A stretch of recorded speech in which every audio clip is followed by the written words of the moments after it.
بسم اللہ الرحمن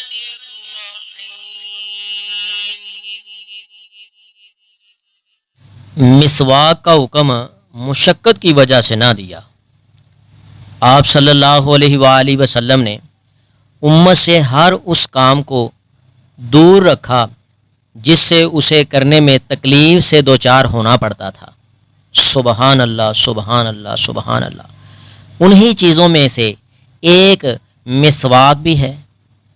حضرت ابو ہریرہ رضی اللہ تعالی عنہ سے مروی ہے کہ رسول اللہ صلی اللہ علیہ وآلہ وسلم نے فرمایا، لولا ان اشق علی امتی لا امرتہم عند کل صلاۃ بوضوء ومع کل وضوء بسواک۔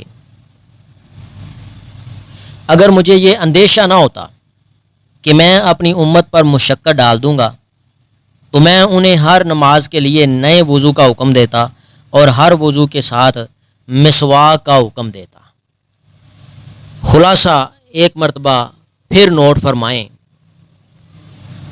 کہ مسواک کا حکم نبی پاک صلی اللہ علیہ وسلم نے اس وجہ سے نہیں دیا کہ آپ صلی اللہ علیہ وسلم امت کی مشقت کا آپ صلی اللہ علیہ وسلم کو خیال تھا کہ وہ مشقت سے دوچار نہ ہو جائیں، نہیں تو نبی پاک صلی اللہ علیہ وسلم نے فرمایا کہ مشقت کا مجھے ڈر نہ ہوتا تو میں ان کو ہر نماز سے پہلے مسواک کا حکم دیتا، ہر نماز سے پہلے نئے وضو کا حکم دیتا۔ یہ وضو والی بات کیا ہے؟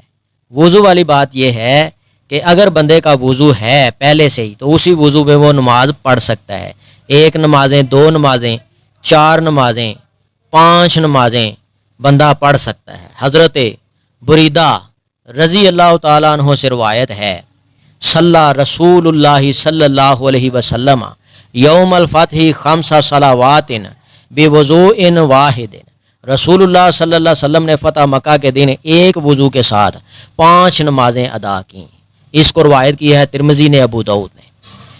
بات پھر ایک مرتبہ میں بیان کر دیتا ہوں کہ مسواک والا جو عمل ہے یہ آپ صلی اللہ علیہ وسلم نے مشقت کی وجہ سے اس کو فرض قرار نہیں دیا، لیکن آپ صلی اللہ علیہ وسلم نے یہ بھی فرمایا ہے کہ صفائی جو ہے ایمان کا حصہ ہے۔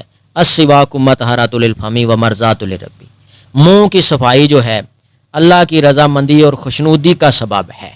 مسواک کرنا اللہ کی رضا خوشنودی حاصل کرنا ہے۔ تو پیارے بھائیوں، مسواک جو ہے وہ کیا کریں، نماز ہو غیر نماز ہو اپنے منہ کی صفائی رکھا کریں۔ اللہ تعالیٰ باریک بینی کو سمجھنے کی توفیق عطا فرمائے۔ اگر آپ کو اس ویڈیو سے دینی فائدہ ہوا ہے تو حق بنتا ہے کہ آپ اس اسلامی چینل کو لازمی سبسکرائب کر دیں، لائک کریں اور کمنٹ میں اپنے خیال کا اظہار کرنا مت بھولیں۔